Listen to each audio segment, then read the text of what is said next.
आज हम बात करेंगे NCF 2005। ये सीटेट के लिए मोस्ट इम्पोर्टेंट है, जिसमें जितने भी सब्जेक्ट के पेडागोजी है सारे अगर इंक्लूड करके देखें तो 5 to 7 मार्क्स का क्वेश्चन यहाँ से आता है। ये जो है NCF 2005 से क्वेश्चन आते हैं। ठीक है, इसके बारे में आज हम डिटेल डिस्कस कर लेते हैं। डिटेल डिस्कस करने से पहले देखते हैं NCF का फुल फॉर्म क्या है। NCF का जो फुल फॉर्म है वो है नेशनल करिकुलम फ्रेमवर्क।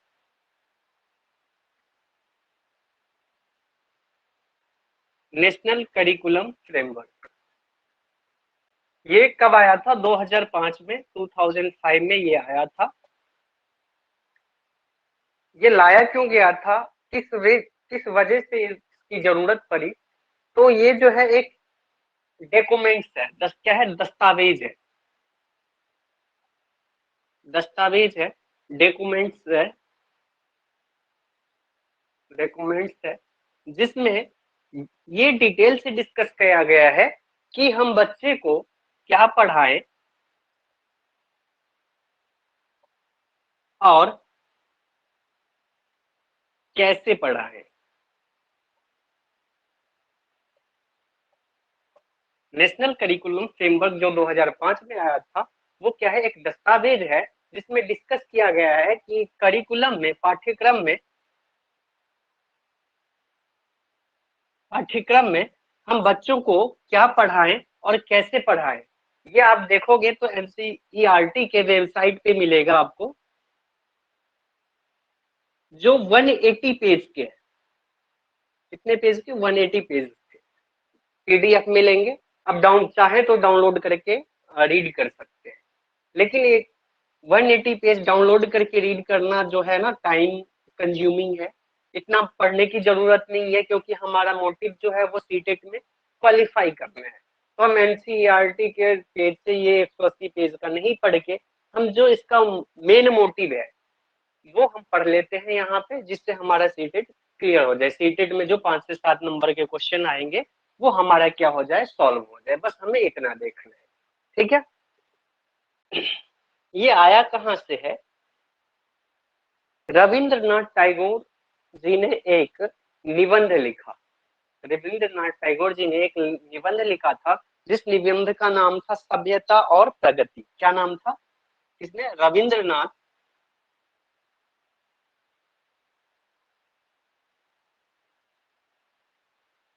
टैगोर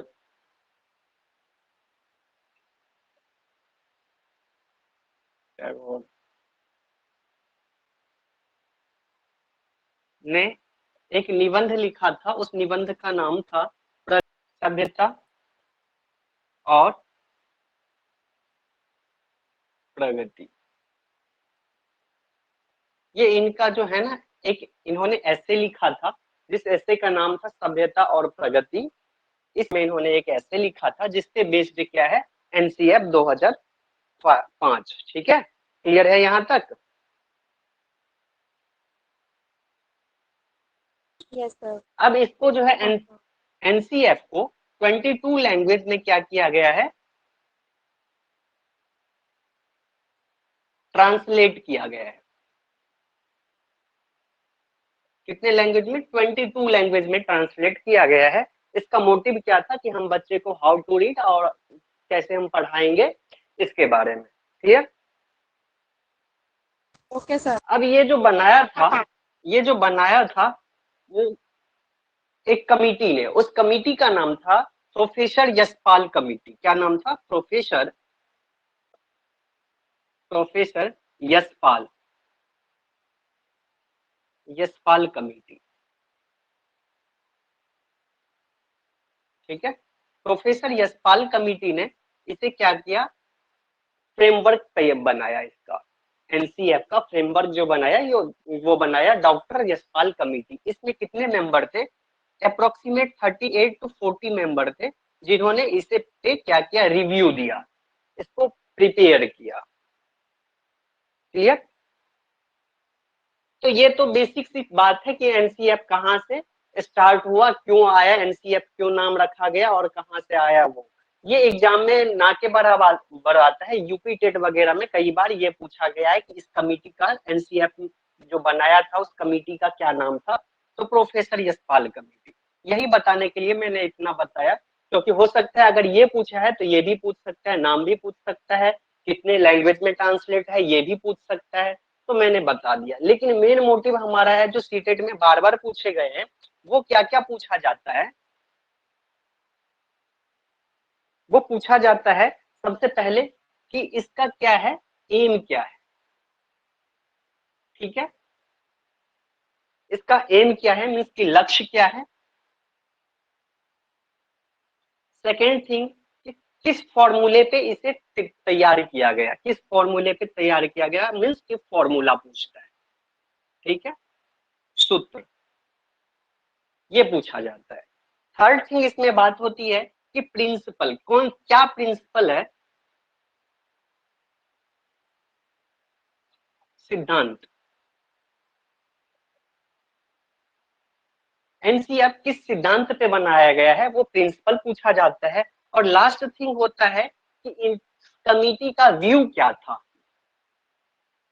इस कमिटी का सुझाव क्या था, मीन्स की व्यूज क्या था,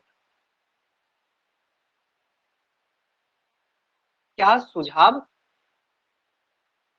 इस कमिटी ने दिया। हमें ये मेन चीजें जो है यहाँ से पढ़ना है, ये पढ़ना है।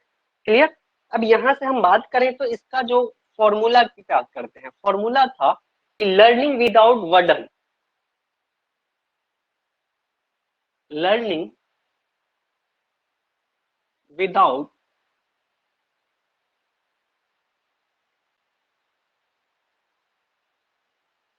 लर्निंग विदाउट वर्डन, कि जो लर्निंग है, हमारा सीखना है, ये किसी पर थोपा ना जाए, मीन्स भार ना हो, ज्यादा बुके नहीं पढ़ना है। हमें क्या करना है, बिहेवियरली सीखना है, जिस आसानी से जो है, जैसे हम सीख सकते हैं, वो कैसे सीख सकते हैं, ये फॉर्मूला बनाया था इन्होंने, लर्निंग विदाउट वर्डन। एक बार फॉर्मूला भी पूछा गया था कि किस फॉर्मूला पे बनाया गया है एनसीएफ, तो ये बनाया गया है लर्निंग विदाउट वर्डन।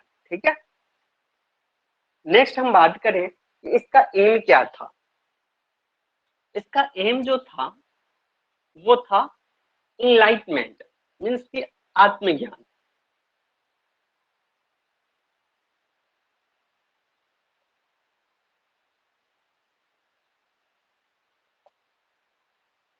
इनलाइटमेंट, आत्मज्ञान। बच्चा जो है, स्टूडेंट्स जो है, वो क्या करे, अपने ज्ञान को आत्मज्ञान से, मीन्स की खुद से सीखे, किसी के और के द्वारा लेक्चर ना सुन करके, ज्ञान इंफॉर्मेशन ना ले, क्या करे, वो खुद से सीखे कि क्या है, कि आत्मज्ञान, उसे अपने आप क्या मिलेगी, नॉलेज मिलेगी। ठीक है, ये था इसका लक्ष्य। ये तो हो गया, ये दो चीजें सिंगल लाइन की थी, हमने यहाँ बता दिया। अब हम बात करते हैं प्रिंसिपल और व्यूज की। तो प्रिंसिपल जो है ना, 5 प्रिंसिपल है, 5 प्रिंसिपल दिया है इन्होंने एनसीएफ में। वो 5 प्रिंसिपल क्या है, इंपोर्टेंट है, एक बार देख लो। पहला जो है, नॉलेज शुड बी लिंक्ड, पहला है सिद्धांत, यहाँ लिख दो।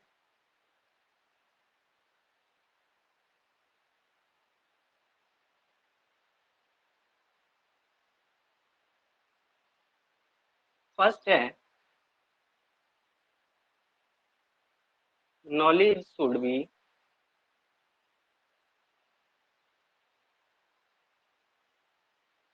Linked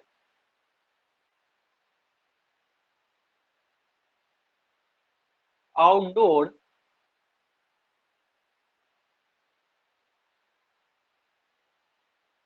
of school. ज्ञान को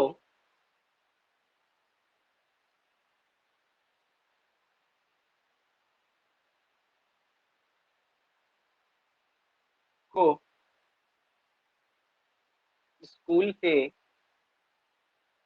बाहरी जीवन से जोड़ना।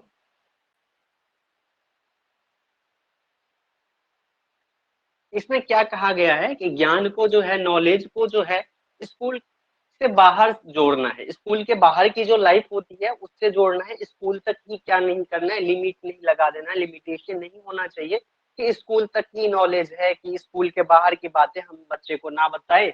स्कूल में जो हमारा किताबें हैं, कि जो हमारे पास किताबें हैं, उसी ज्ञान को लेकर के नहीं चलना है हमें। है क्लियर? सेकंड प्रिंसिपल की बात करते हैं। सेकंड प्रिंसिपल जो है हमारा,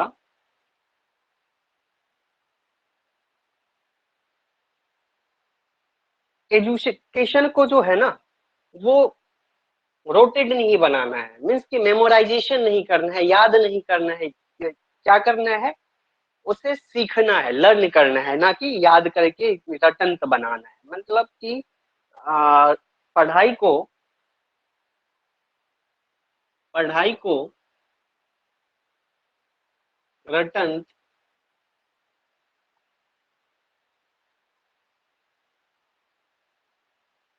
प्रक्रिया से मुक्ति। स्टडी शुड बी फ्री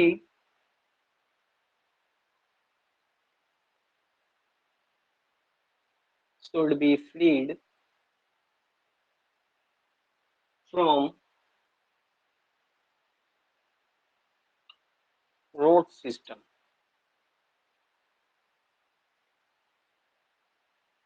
इसमें है कि पढ़ाई जो है ना, रटंत नहीं होनी चाहिए, रोट सिस्टम नहीं होना चाहिए। क्या होना चाहिए, एक्सपीरियंस्ड लर्निंग होना चाहिए, एक्सपीरियंस होना चाहिए, रटंत नहीं होना चाहिए। क्लियर है? ठीक है, थर्ड की बात करते हैं। थर्ड जो है हमारा, करिकुलम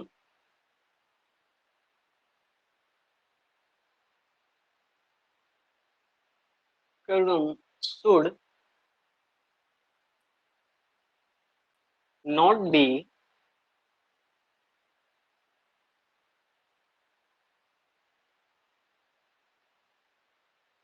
टेक्स्ट बुक सेंटर्ड।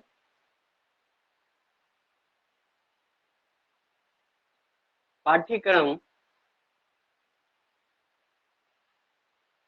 जो है, पाठ्य पुस्तक आधारित नहीं होना चाहिए। आधारित तो हो सकता है, केंद्रित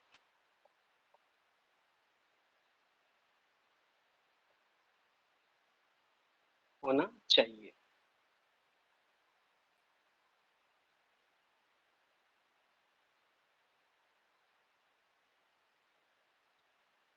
फोर्थ जो है,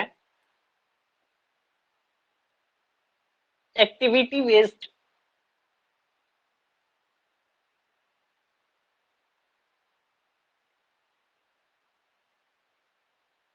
एक्टिविटीज बेस्ड लर्निंग।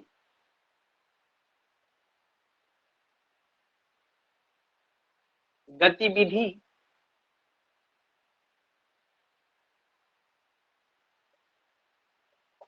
आधारित सीखना।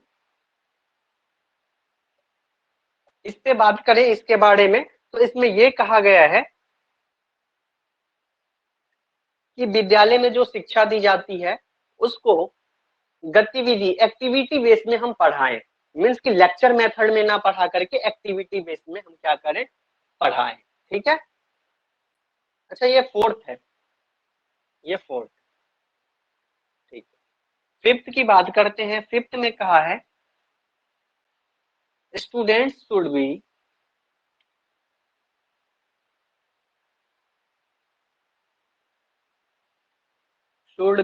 prepared for national values.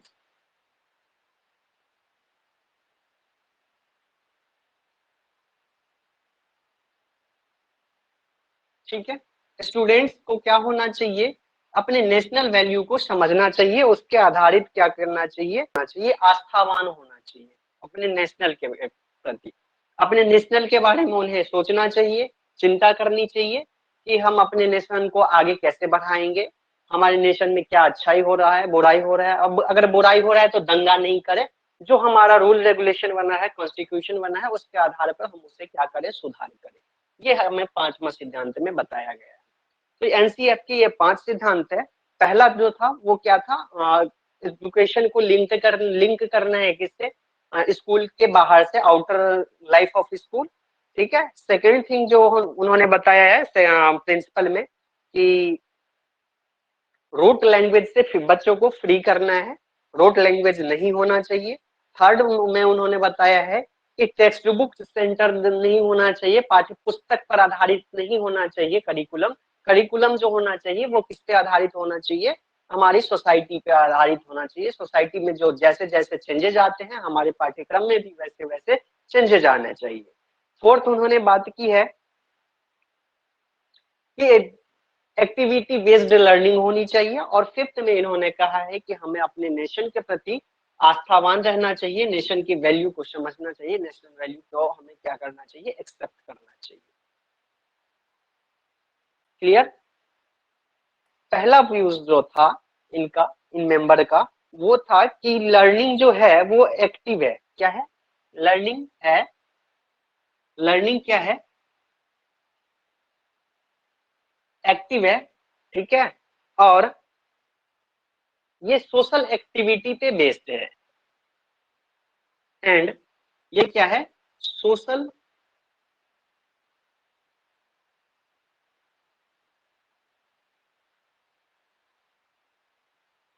Based है। ठीक है। कभी भी लर्निंग पैसिव में नहीं किया जा सकता, हमेशा किसमें किया जाएगा, एक्टिव में किया जाएगा।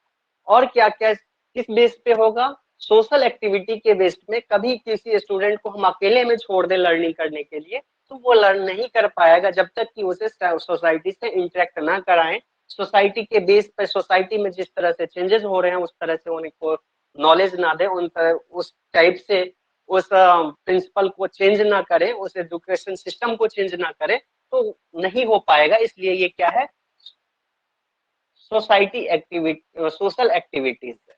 ठीक है। सेकंड इसमें ये कहा गया है, दूसरा व्यूज है कि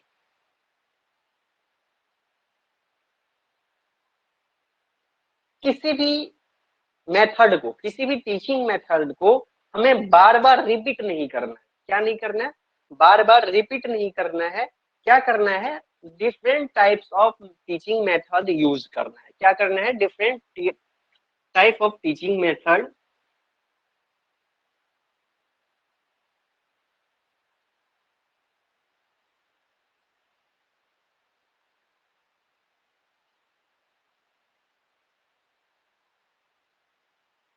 यूज करना है। किसी एक गतिविधि को बार बार नहीं दोहराना, बार बार नहीं दोहराना है। अगर एक मेथड से कोई बच्चा नहीं सीख रहा है तो हम बार बार उसी मेथड का प्रयोग ना करके क्या करेंगे, किसी और मेथड का प्रयोग करेंगे जिससे बच्चा सीख जाए, जिससे उसकी लर्निंग हो। ठीक है। डिसिप्लिन पे फोकस कम करके इसे इंजॉयमेंट मीन्स की इंटरेस्टिंग वे में पढ़ाना चाहिए। अब ये नहीं है कि डिसिप्लिन को खत्म ही कर दे, डिसिप्लिन, अनुशासन की जगह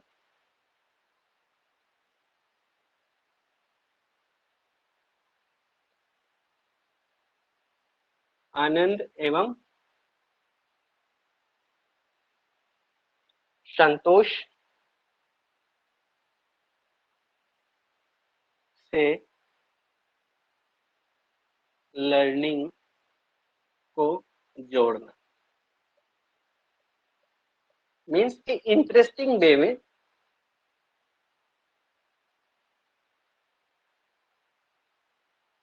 में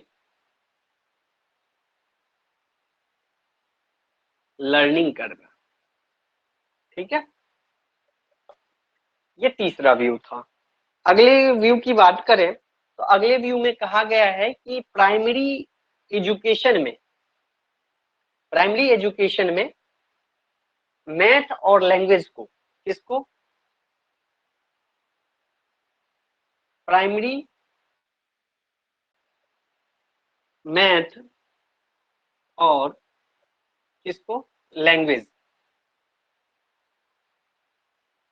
को इम्पोर्टेंस देना है।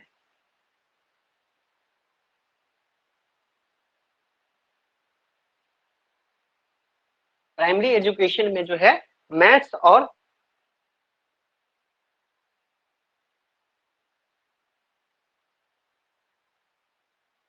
लैंग्वेज को इम्पोर्टेंस देना। इसमें एक चीज और ध्यान रखना, मैथ की बात आएगी तो मैथ में ये जितने भी सब्जेक्ट हैं, बाकी जितने भी सब्जेक्ट हैं सबसे कोरिलेटेड है, ये याद रखना। मैथ जो है हर सारे सब्जेक्ट से कोरिलेटेड सब्जेक्ट है, चाहे वो हिंदी हो, इंग्लिश हो, या चाहे अदर कोई सब्जेक्ट हो, वो सबसे मैथ कोरिलेटेड है। क्लियर?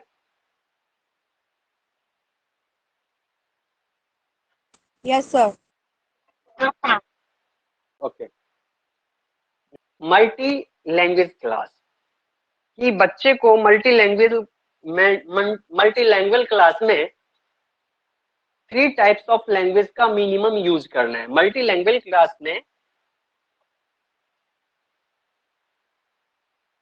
मल्टी लैंग्वेज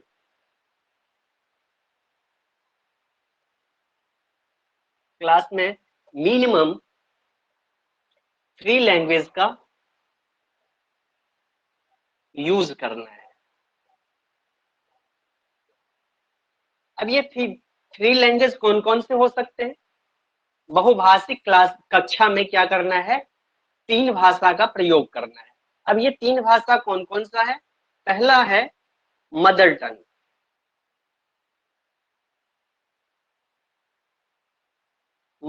मातृभाषा। मातृभाषा हर जगह का अलग अलग है। अगर बेंगलोर की बात करें तो बंगला है, उड़ीसा की बात करें तो ओडिया है, हर जगह की अलग अलग है। लेकिन कुछ ऐसे स्टेट भी है जहाँ पे हिंदी है, मदर टंग क्या है, हिंदी है। ठीक है, जहाँ मदर टंग हिंदी है वहां पे थर्ड लैंग्वेज चॉइस है, और जहाँ पे mother tongue other than Hindi है वहां पे सेकेंड लैंग्वेज क्या है, हिंदी, और थर्ड लैंग्वेज क्या है, इंग्लिश।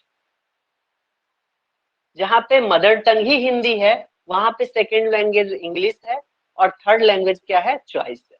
क्लियर? ये 3 लैंग्वेज क्या करना है, मल्टी लैंग्वेज क्लासरूम में यूज करना है। आई थिंक ये क्लियर हो गया। आगे बढ़े। अब बात की गई है कि लैंग्वेज, अगर लैंग्वेज स्किल की बात करें, भाषा कौशल की, किसकी, लैंग्वेज स्किल, भाषा कौशल, इसकी बात करें तो इसमें कितने लैंग्वेज स्किल है, तो 4 है। कितने हैं, 4 स्किल की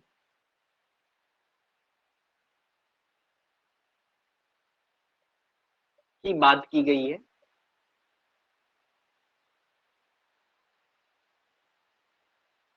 कौशल। अब ये 4 स्किल कौन कौन से हैं लैंग्वेज के, बता सकते हो? ये 4 स्किल में पहला जो स्किल है वो है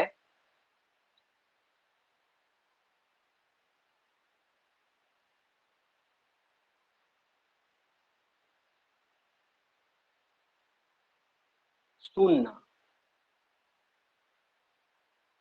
क्या है, लिसनिंग। सेकेंड स्किल की बात करें तो सेकेंड स्किल जो है हमारा, बोलना,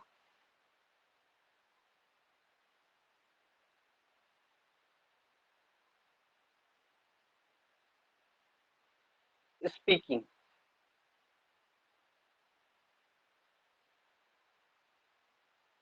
थर्ड है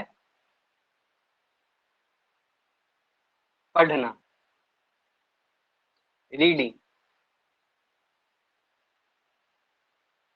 और फोर्थ है लिखना, राइटिंग। जिसको हम शॉर्ट में क्या बोलते हैं, ये 4 स्किल को लैंग्वेज के 4 स्किल है। पहला L4 क्या है, लर्निंग, S4 है स्पीकिंग, R4 है रीडिंग और W4 है राइटिंग। क्लियर?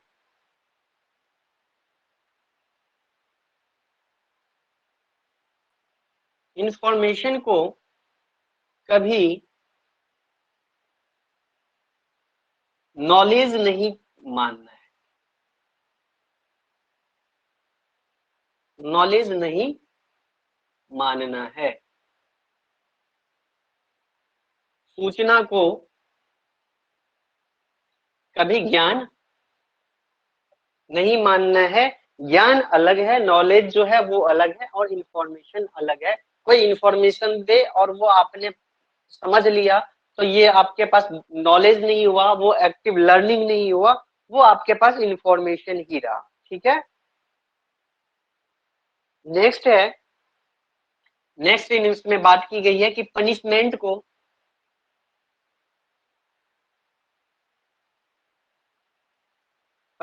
को खत्म करना।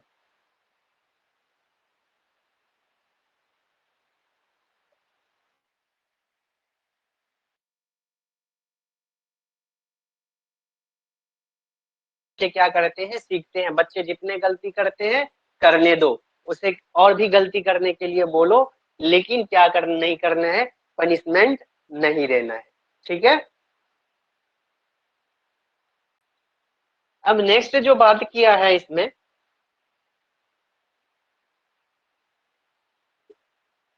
कि सह शैक्षिक,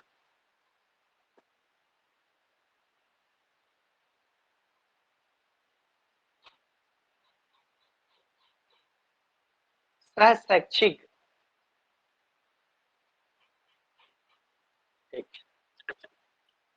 सह शैक्षिक क्रिया में अभिभावक को जोड़ना। ठीक है, को स्कॉलिस्टिक जो जितने भी एक्टिविटीज होंगे उसमें पेरेंट्स को एक्टिव करना या लिंक करना।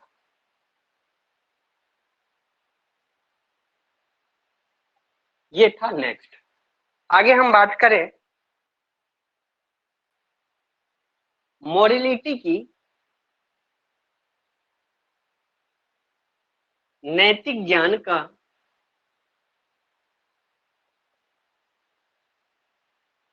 किसका, नैतिक ज्ञान, मॉरल, अच्छी मोरल वैल्यू वाली वाली क्या करना है, इन्वायरमेंट तैयार करना है।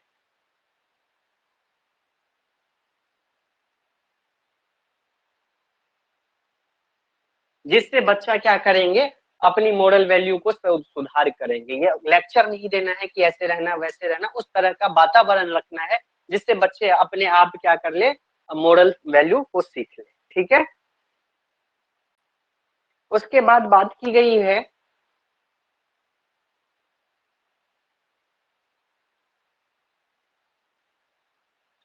कि लाइब्रेरी में, इसमें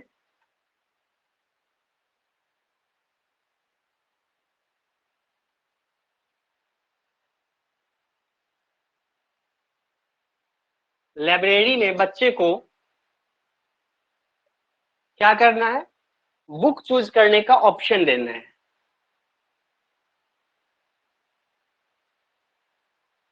क्या करे, जिससे सेल्फ बुक चूज करे।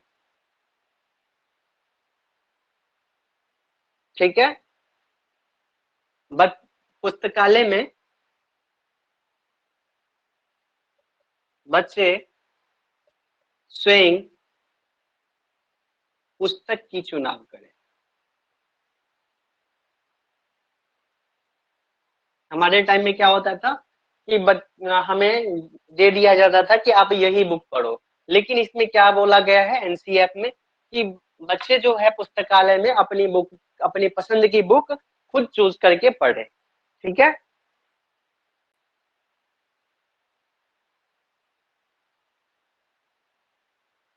क्लियर?